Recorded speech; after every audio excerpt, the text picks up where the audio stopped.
Hello students, welcome back to another social studies video. We are still doing our marathon from the newly revised CXC social studies syllabus.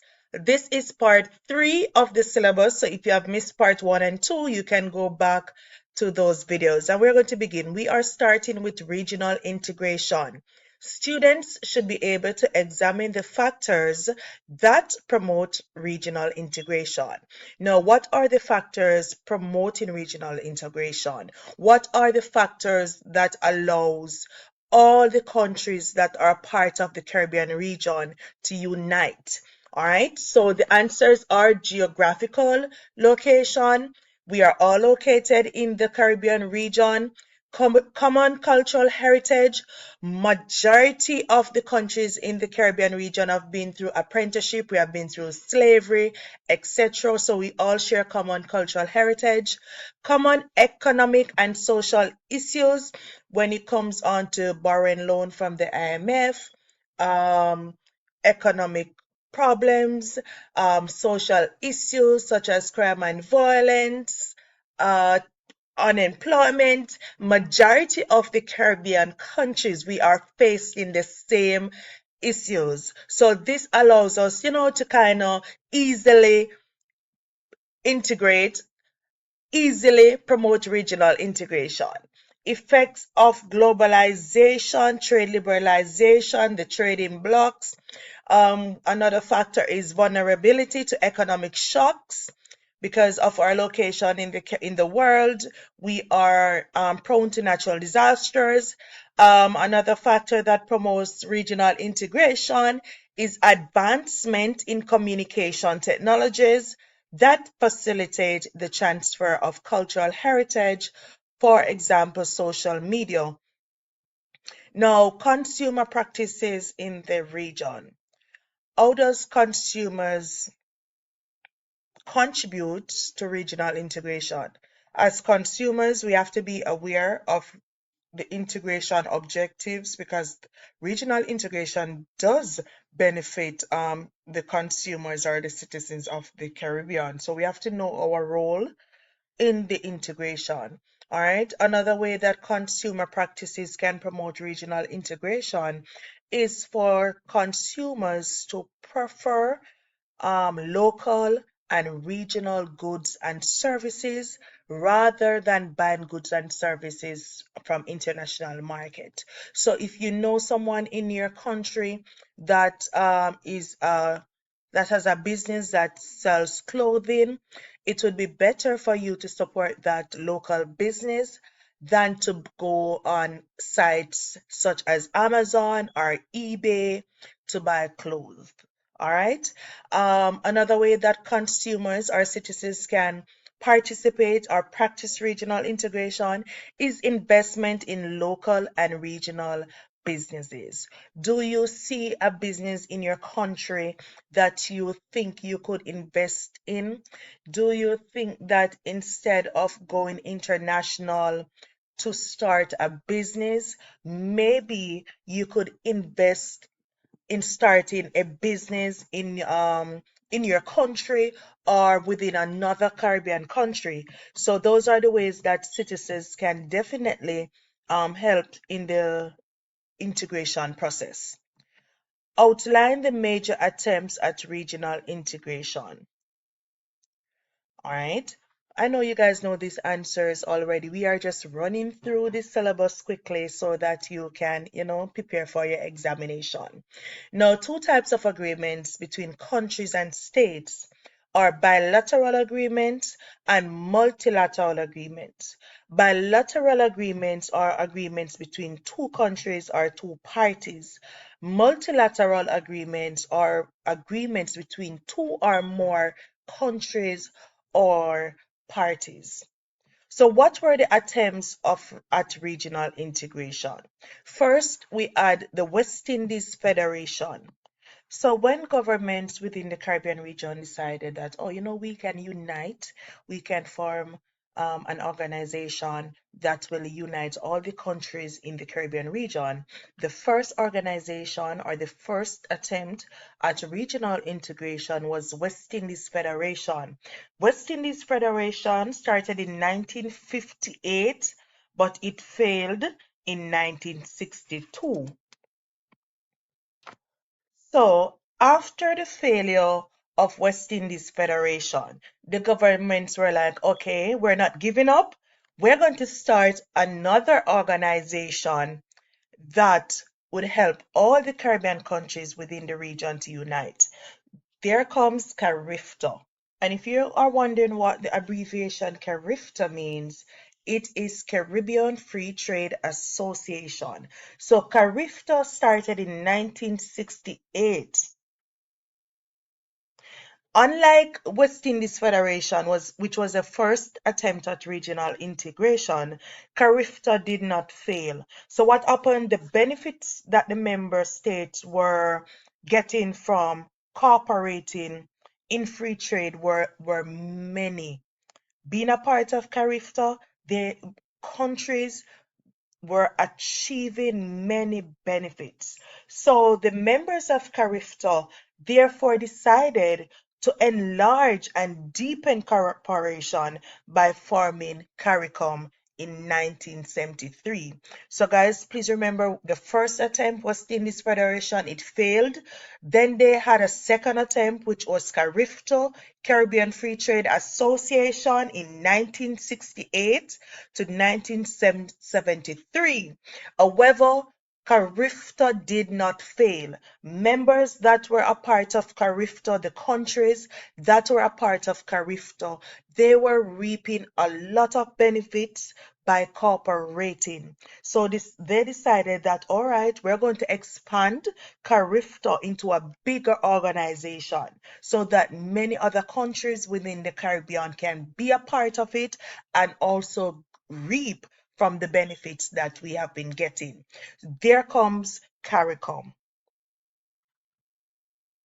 And CARICOM was formed in 1973. So remember that CARIFTA took CARICOM in 1973.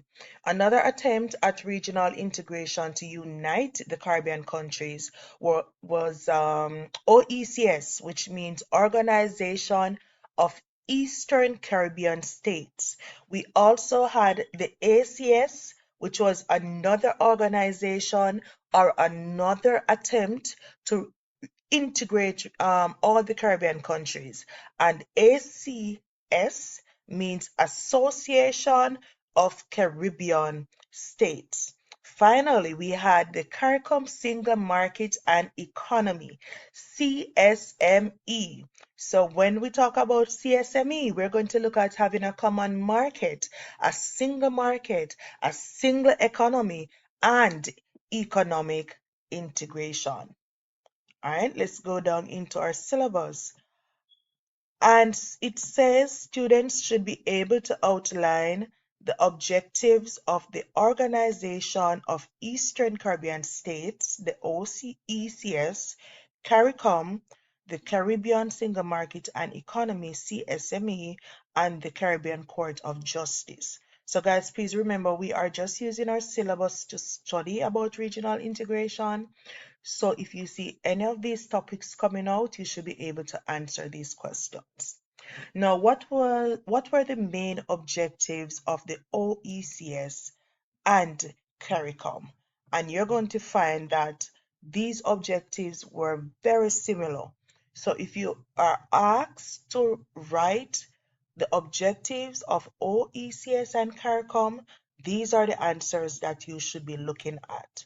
To foster functional cooperation, what are the areas that they are planning to cooperate in?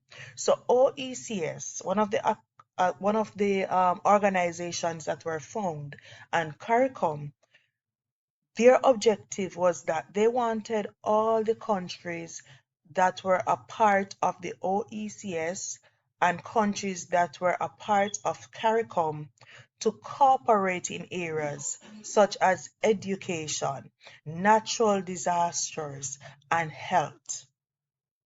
Now, if you are asked what are some of the ways that Caribbean countries cooperate when it comes on to education, you can speak about UWI, which we have University of the West Indies, we have campuses in Jamaica, and there is also a campus in Trinidad and Tobago and one in Cave Hill, Barbados. So if you're from Jamaica and you want to study a course at UWI in Barbados, you are able to do so.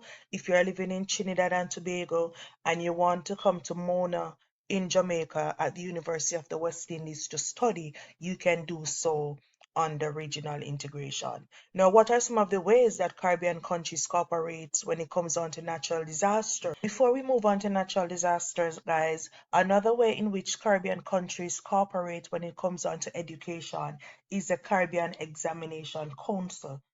CXC, which was established in the late 1970s as an examination body. So you'll find students in Jamaica, Barbados, Guyana, Trinidad and Tobago doing this common examination, which is called CXC. All right, so we're going to look at natural disaster and how Caribbean countries cooperate.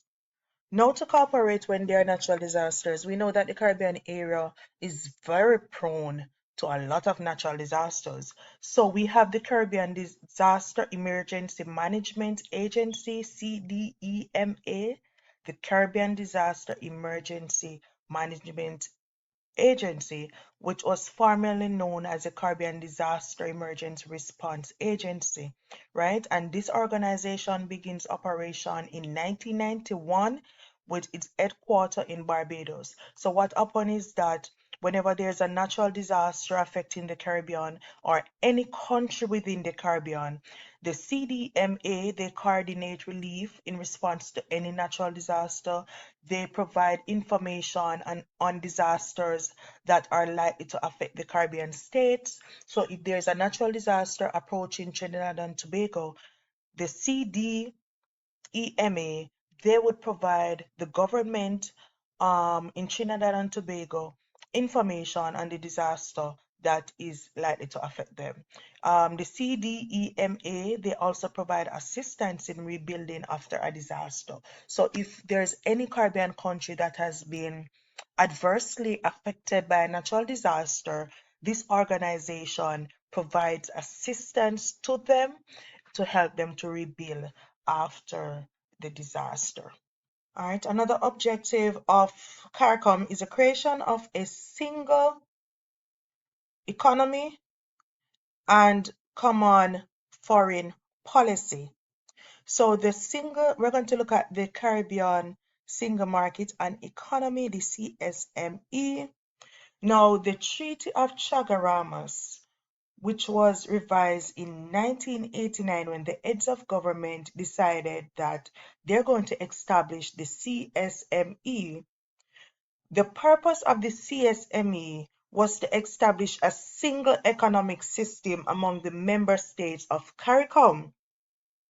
Now, this was to be achieved by pooling the region's financials, so all the countries that were a part of the CSME, that were a part of regional integration, they wanted to pool the country's financial, human, and natural resources to build an economy capacity that would respond to globalization. So, in order to stand up or face international markets, what they wanted to do was to say, hey, let us pool all our finances together. Let us pool all our human resources and our natural resources together so that we can be able to withstand or face globalization. So looking at the CSME, which means Caribbean Single Market and Economy, first point is that contingent rights, free movement of goods and services, right of establishment. So forming a single economy or a single market under the CSME, that would involve free movement of CARICOM nationals to any member states. Free movement of CARICOM nationals to any member state.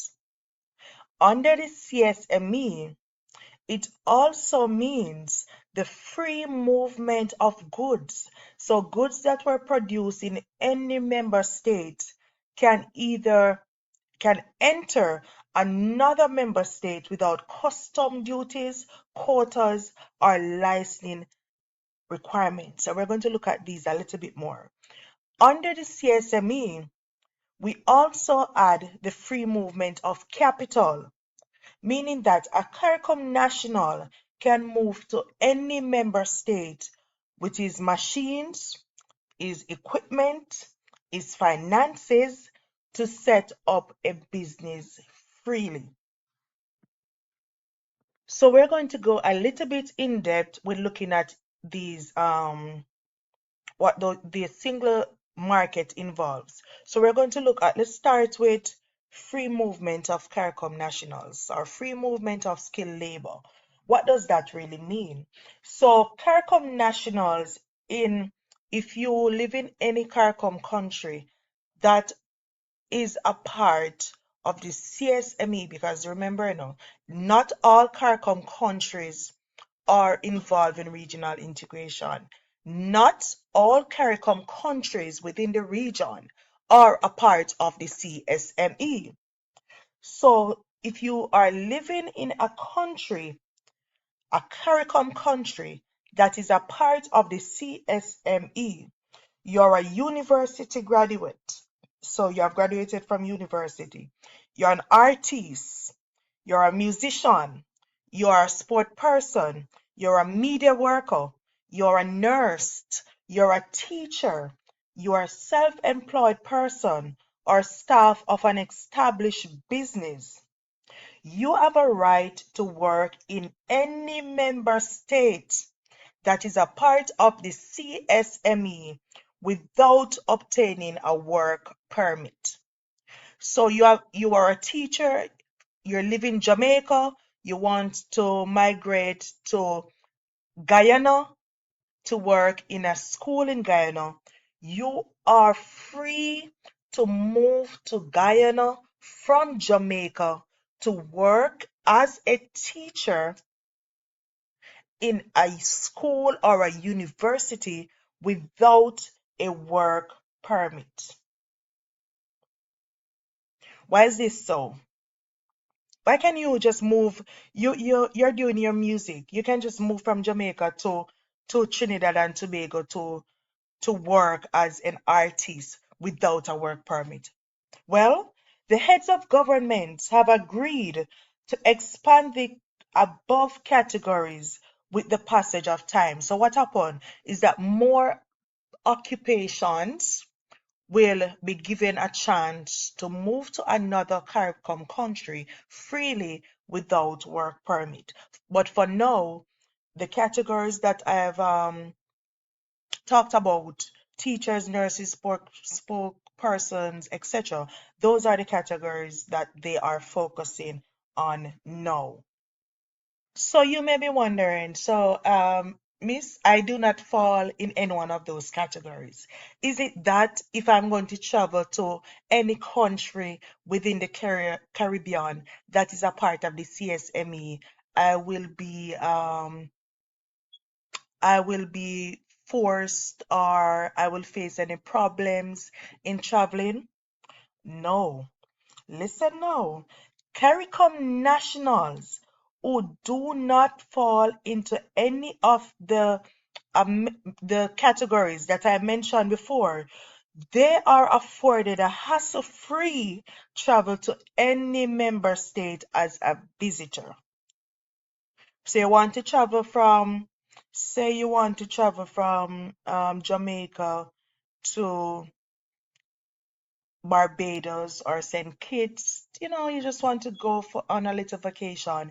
You are free to travel to St. Kitts or Barbados hassle-free as a tourist or as a visitor. The only thing you need to have is your CARICOM passport. All right, so you'll need your CARICOM passport to travel as a visitor to another Caribbean countries. And guys, This is made possible because of the CSME and the movement trying to foster regional integration within the CARICOM. So, still on free movement of labor, the right of establishment under the CSME gives CARICOM nationals the freedom to be self-employed in any member state in venturing into, if you want to do commercial, industrial, agricultural, professional, or artisan activities. For example, all right, let's say we have a roti. Say we have a lady who makes roti from Trinidad and Tobago, right? She's very good at making rotis, and she wants to set up a business in Antigua. That lady is free under the CSME to set up her business in Antigua because of regional integration. And then it comes down to, let's look at free movement of capital. So she's free to carry all her equipment, all the machines that she's going to need, all the money that she has to Antigua to set up her business, hassle free. The only thing is she must have her Caribbean passport. All right, so provisions of services. So this allows self-employed CARICOM nationals to supply services to consumers existing within CARICOM by moving to that country where the service is needed. And I can give you another example. So we have, say, we have a barber living in Jamaica and he wants to go to Trinidad. He sees where there's a shortage of barbers or the business of operating barbershops in Trinidad. And he's like, okay, I'm very good at that, at my what I do. I'm very good at barbering. So I'm going to move to Trinidad and Tobago to start a barbershop. Under the CSME, he's free to do so without a work permit. He can move his machines, his equipment, his money to Trinidad and Tobago hassle-free. The only thing he will need is his CARICOM passport. All right. So the consumer or citizens can move to any member state and provide a service hassle-free in another member state where service is needed. All right. So that is what it means when it says you have the freedom, the movement of goods, the right to move your goods and services, an establishment. You have the free movement of capital, free movement of skilled labor, and we talk about all those already. All right. All right, just following the syllabus, guys. We're studying from our syllabus today, and it says we are to look at the Caribbean Court of Justice. We're going to look at the Caribbean Court of Justice settling disputes among member states, harmonization. But before we go down there, let's look at the CCJ and how it settles disputes among member states. Now, the Caribbean Court of Justice is located in Port of Spain, Trinidad. Now, one of the main factors which contributed to the establishment of the CCJ was the creation of the Caribbean single market and economy. So remember, we were just talking about the CSME. All right, so due to the formation of the CSME, governments and heads of governments, they decided that we needed a common court, which was the Caribbean Court of Justice. So, under the creation of the CSME, which allows citizens of CARICOM countries to travel without hindrance to any member states. Remember, we were talking about that. Further, They are able to move their goods, capital, and equipment to set up a business in any CARICOM state. So we were also talking about that. A Caribbean court was seen as necessary to resolve any disputes that may arise from such an initiative. So, we have people from all over, from different Caribbean countries migrating into different member states. So, no one is perfect. So, there will be disputes, there will be issues arising. All right.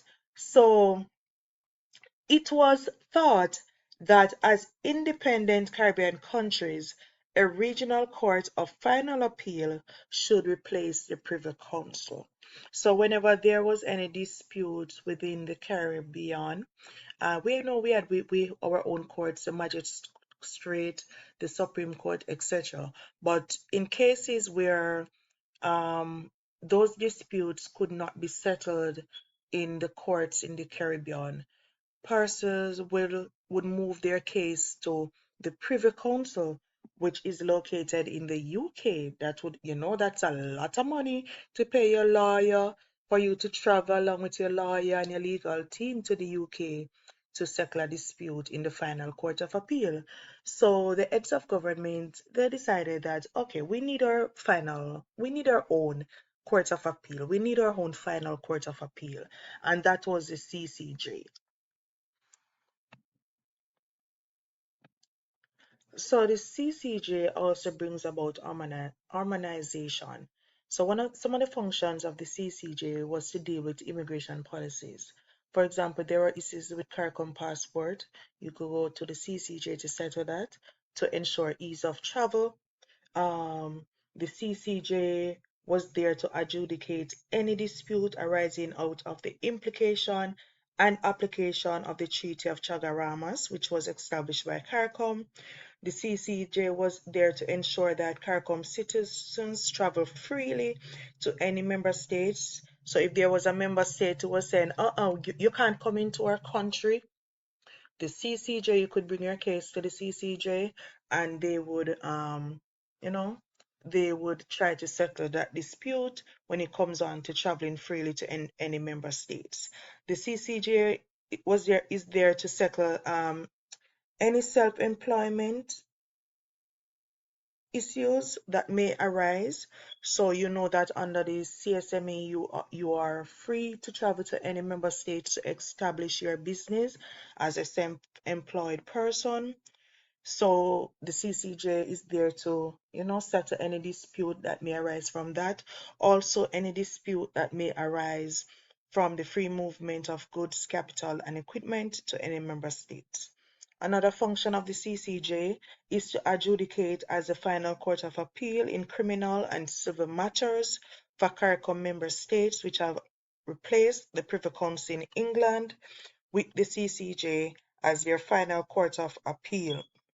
Um, I'm not sure if the data has changed, but I know that up to today, only Guyana and Barbados have signed on to have the CCJ as your final court of appeal. So we're still waiting on the other CARICOM countries to say yes, we are in agreement that the CCJ will be our final court of appeal. And we are going down nicely, guys. I'm just revising what you already know on regional integration using our syllabus. Analyze the benefits and successes of regional integration. Do you think that there are any benefits for member states for being a part of regional integration? For member states deciding that, hey, let us just work together. Let all the countries that are part of the CARICOM region, let's just come together, unite, work together to achieve a common goal. Well, yes, we do agree that some attempts were not successful.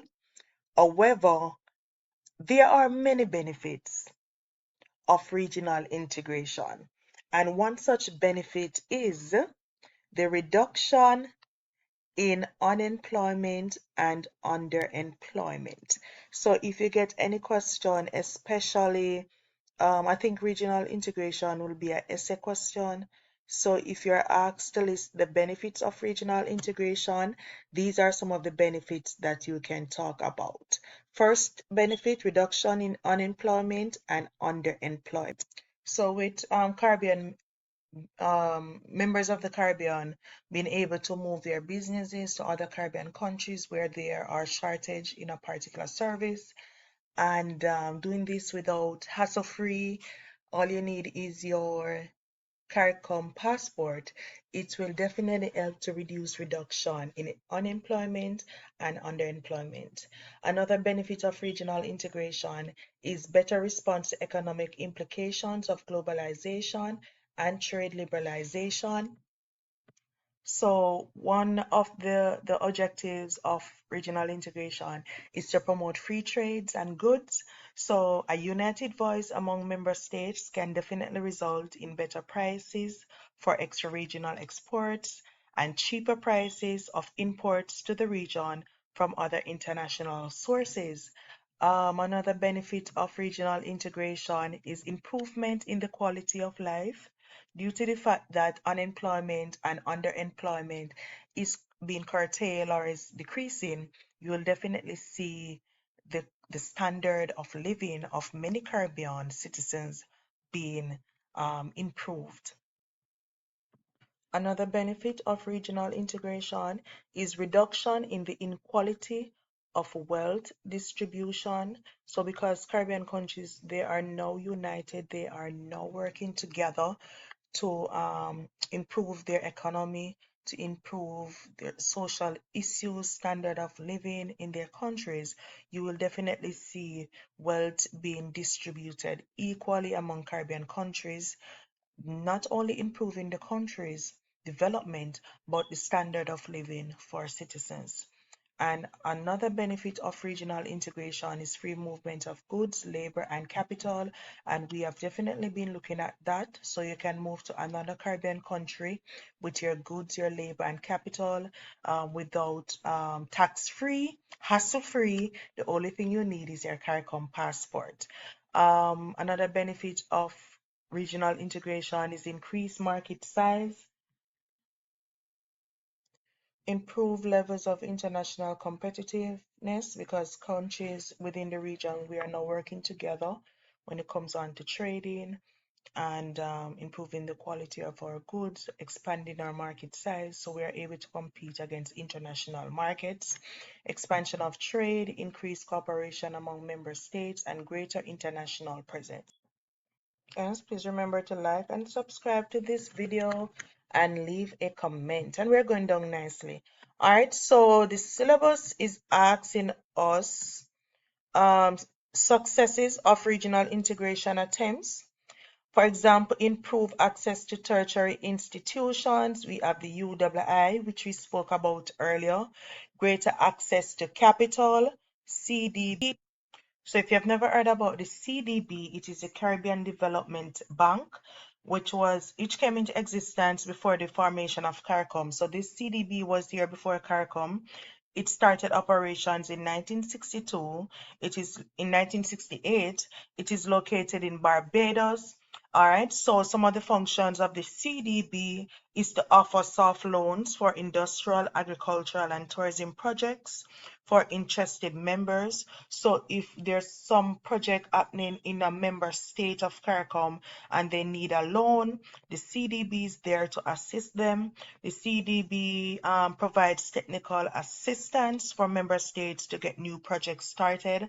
So Jamaica wants to start some highway project. They need some technical assistance. They can go to the CDB, which is located in Barbados, for assistance to get started. It also assists in sourcing funds from other lending agencies for development projects. So if you need a loan, as I said before, they cannot help you. They will assist you in sourcing funds from other agencies. All right. So another success of countries united, countries being a part of regional integration, is improvement in trading relationships.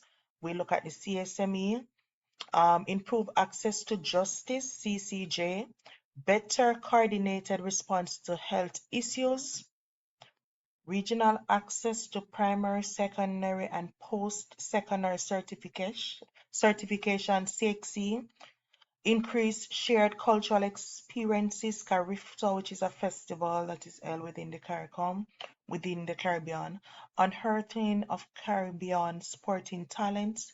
We have the Carifta Games and the West Indies Cricket Board, and these are successes of regional integration. So on your exam paper, if you ask about any success within regional integration, you can definitely speak on these. And we also have the Caribbean Tourism Organization, Caribbean Hotel Association. All right. Now we're going down factors that hinders regional integration. Examine the factors that hinder the attempts at regional integration. What are some of the things? We know that all countries within the Caribbean deciding that, hey, we're going to work together, we're going to be united, we're going to cooperate. It's not easy.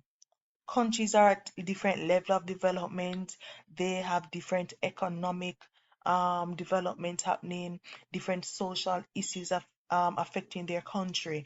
So, what are some of the factors that are preventing countries from integrating? Factors that hinders regional integration. And the first one we're going to look at is the geography of the region. So, as we said before, even though we're looking at countries that are part of the Caribbean, we might think that, oh, the countries are really near to each other. You can just drive from Jamaica to Trinidad. No. All right. So, geography, because countries are connected by land, sea, and air, that can definitely be one of the problems that affects regional integration. Because as close as Jamaica is to Barbados, it takes some hours for you to reach there by plane. All right. So geography is definitely one of the things, the factors that hinders regional integration. Absence of a common model or strategy for development. So the various countries within the Caribbean, they place different emphasis and strategies for economic growth. Some countries depend on tourism, some depend on resources such as petroleum, some depend on agriculture, some countries depend on forestry. Therefore, to debate a common policy on petroleum will generate a higher level of interest from Trinidad and Tobago delegates versus the other member states. So, because of the different stages of growth and development, that could definitely be a problem in countries deciding that, yeah, we want to integrate. So, then we have countries that depends on agriculture competing against a country that is doing so well in tourism. So, because of the different levels of development, countries might feel as if, oh, we can't compete with Trinidad and Tobago or Jamaica because those countries are larger. Their development stage is different. They're at a higher development stage than us. Our country is small, those countries are large. So we find a confusion. We find that smaller countries not trusting the larger countries because of the stages of development that they are at, and this can definitely hinder regional integration. Competition for foreign investment. So we all know that there are many transnational corporations operating within CARICOM states, and these transnational corporations, they do bring some value to the economy of different Caribbean states. We'll find that some of these transnational corporations, they also invest in projects that are happening in different Caribbean states. So the competition from different countries within the Caribbean, to get these transnational corporations to invest in their country can definitely cause some problems among member states, and this can definitely hinder regional integration. Conflicts between territorial and regional demands and loyalties, insularities. Now, if you're wondering what insularities mean, it's just a situation where a Caribbean country may be isolated or detached from the rest of the other CARICOM countries, often due to a geographical, economical, or political factors. All right. Another factor that hinders regional integration, lack of high cost of interregional transport, absence of a common currencies. So we know that each CARICOM country they uses their own money, so that can cause, one of the factors that hinders regional integration. Unequal distribution of resources. Some countries have petroleum, some depend on agriculture, some depend on tourism, some depend on forestry. So this unequal distribution of resources can definitely cause a problem in causing Caribbean countries to unite. Lack of diversification in production. So we have a lot of Caribbean countries producing the same product. A lot of Caribbean countries depends on agriculture. So lack of diversification can definitely be a problem in promoting regional integration. Note to teacher refer to attempts at integration that have failed in the region. All right, so we did look at the West Indies Federation. Now, examine the role of individual citizens, businesses, organization, government, and the mass media in the integration process. So let's look at the role of citizens. So do not think that regional integration is just about the country or the heads of government. Citizens are also involved in regional integration. So as a citizen of a Caribbean country, what role do we play in regional integration? Entrepreneurship. We have to ensure that if you have some money and you want to start a new business, instead of going to a country international to invest or start a new business, you do so locally or regionally. So you start it in your own country or you decide to start a business in another country within the Caribbean. Supporting regional producers, institutions.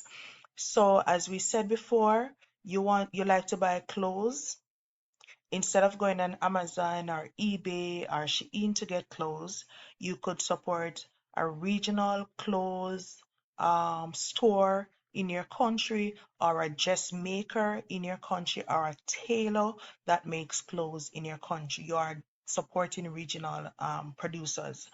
All right, so you want to further your education, tertiary education. Instead of going abroad to study, you can support regional institutions such as the UII, University of the West Indies, and there are 3 campuses in 3 different CARICOM countries. So you could support one of them, and then you are supporting regional integration. As a citizen, you can show solidarity and mutual support towards fellow regional citizens. We did say that you can do so by supporting their businesses. Invest in local and regional businesses, and we did look at that already. Being informed, know about CARICOM. What is CARICOM? Not CARICOM, know about regional integration. What is regional integration about? As a citizen, how can I benefit from regional integration? As a citizen, what role can I play to ensure that regional integration becomes a success? And I can remember on a particular past paper, it was asking what can citizens do to ensure that regional integration is a success? Yeah, it was the same question. And if you are attempting to write that answer that question, these are some of the points that you can definitely use to build your answer. Ensure that we are entrepreneurial, invest in our own country, locally and regional. We support regional businesses. We support regional institutions. We show solidarity and mutual support towards fellow regional citizens. So if there's a natural disaster happening in Jamaica and the country is adversely affected and you live in St. Kitts, what you could do as a citizen is that you may show your support by offering food items. You might show your support by offering clothing for children that are affected. So you're showing solidarity to your fellow citizens and being informed. Know what regional integration is about. Businesses. Businesses in the Caribbean. What are your roles in regional integration? One, improving competitiveness. Ensure that you are producing a wide range of goods and services. You are producing quality goods and services, because we do not want to encourage citizens, oh, you need to support regional and local businesses. Yet businesses do not have enough goods or services to meet the demand of all the citizens, or the quality of the goods and services being produced is not up to standard. So as a business, you have to ensure that you increase your range and qualities of goods and services so as to improve your competitiveness. So citizens will not want to go to Amazon or Shein or Temu to purchase goods and services. They will want to do it from local and regional businesses. As a business, your role is to provide opportunities for investment and employment. So ensure that you are employing your fellow citizens so that they can have a chance also of improving their quality of life. What are the role of government in regional integration? And guys, as I'm going through this video, I can remember clearly questions from past paper and paper 2 asking about the role of citizens, the role of government, and the role of businesses in regional integration. So pay attention to these answers, because these are the answers that you're going to use to build your essay. All right. What role do government play in regional integration? One, enacting the enabling legislation.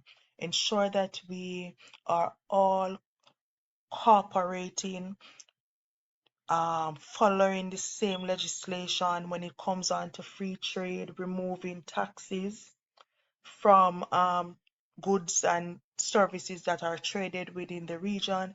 When it comes on to um, honoring legislation and protocols such as the free movement of skilled workers, goods and capital within Caribbean countries, ensure that we are abiding by those protocols as government. So we can't be saying to citizens, oh, we are promoting regional integration. You can move hassle free from one Caribbean country to another with your CARICOM passport. But when we go to the airport to do so, we face a lot of problems. We can't do so because one country decides that they are not going to follow that protocol. So governments have to ensure that they are enacting legislation, they are honoring the protocols. Another thing that government can do to ensure that regional integration is a success is to educate their citizens about the objectives and benefits of integration. Government should educate their citizens, whether you're going to do it in the schools, whether you're going to have ambassadors, regional ambassadors in your country going around telling people about regional integration, whether you're going to have pamphlets, flyers, you're going to use the social media, whatever you have to do to educate citizens about regional integration as the head of state, you have to do so. All right. I can remember a question also asking, what can governments do to ensure that citizens are educated about regional integration?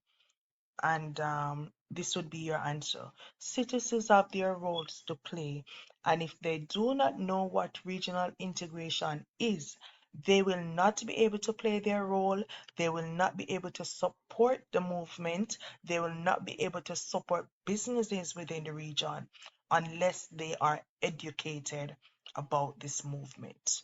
All right, so the syllabus is asking about the role of mass media. When we speak of mass media, we are looking at radio, television, and the internet, print, and social media. All right, so what role can mass media play in regional integration. One, airing regional programs. So if there is, say there is a program on the television in Trinidad and Tobago on regional integration, the mass media can definitely work with other mass medias in different countries, Caribbean countries, to try and, let other citizens hear about this program, learn something about regional integration from this program in Trinidad and Tobago. All right. Another way that the mass media can assist in regional integration is to educate citizens about the objectives and benefits of integration. So you could have programs such as School Challenge Quiz in different CARICOM countries where students are asked to study information about regional integration. Then there have this quiz where they will have to participate. You ask them questions based on what they have studied and they give them answers. Then you could do that at the local level. You could show that on the different televisions. Then the different winners from the different Caribbean countries, they could have a final where those students come together to participate in a final school challenge quiz. The mass media can also post We could also have posting on regional integration on social media. So today you can post when was CARICOM farm and people using social media could read that.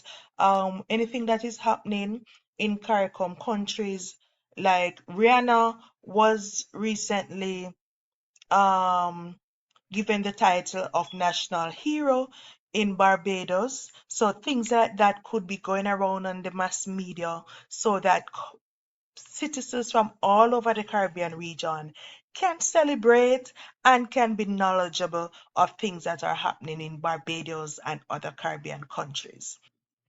All right, so our next objective is students should be able to describe ways in which tourism can be used to promote regional integration. So tourism, how can we use that to promote regional integration? Some of your answers should be marketing the Caribbean as a single destination. All right. So marketing means that you could be using different mass medias to promote the Caribbean. So instead of talking about Jamaica tourism, Barbados tourism, market the Caribbean on the international market as a single destination. Speak about the Caribbean instead of simplifying countries. All right. Another way we can use tourism to promote regional integration is the recognition of the tourism products packaged by each Caribbean countries for eco or nature, health, sports, cultural or heritage, music, festival, special events. So we know that tourists, when they visit different Caribbean countries, they're here for different reasons.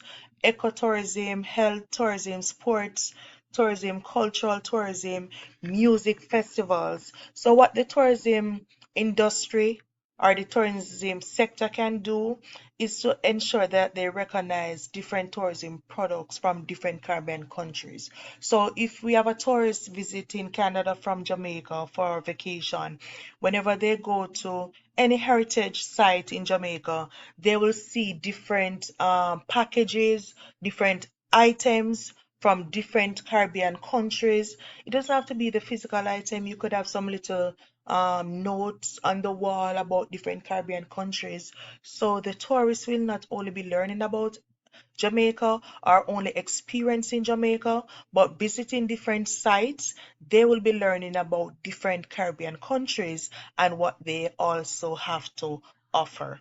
All right.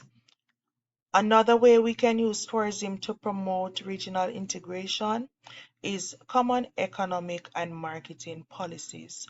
So different Caribbean countries can ensure that we can sit as heads of government, ministers of tourism from the different countries, and work together on ways how we are going to market the Caribbean as a single destination. We can work on marketing policies um yeah, work on marketing policies. So we might say, okay, this is how we're going to put our advertisement together. This is how we're going to, as a Caribbean country, we're going to visit an event happening in the UK.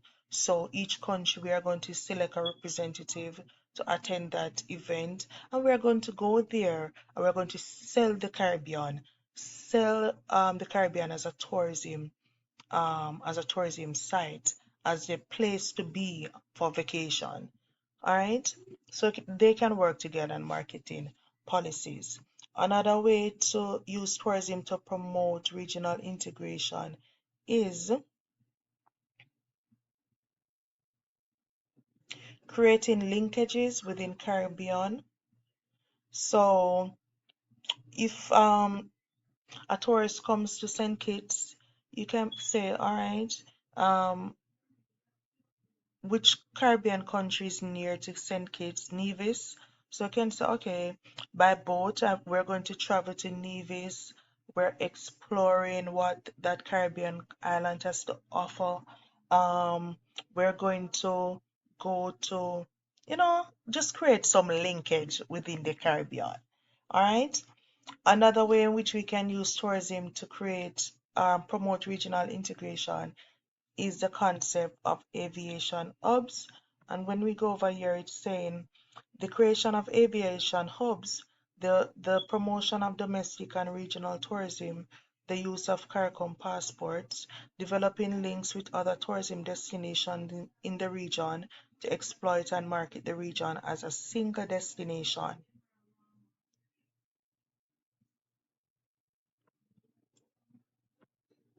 Yeah. So when you visit a tourism Highland in the Caribbean for whatever purpose as a tourist, there can be, little pamphlets, little videos of other Caribbean countries to promote their tourism there also. Just work together to build each other country, and then there will be promoting regional integration. Alright, so we're going down nicely. Students should be able to differentiate between the types of tourism products available in the Caribbean. And the types of tourism products are sand, sea, sun, nature, eco, health, sports, cultural, heritage, music festivals, special events. So these are the products that attracts tourists to the Caribbean. Alright, going down nicely. Let's go. Students should be able to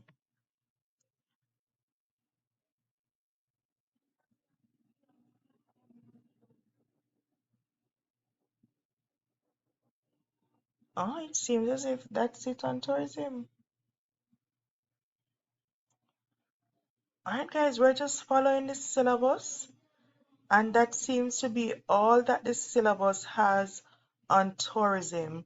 But, guys, remember this is a newly revised syllabus, so that is all they have. We have to work with what the syllabus has.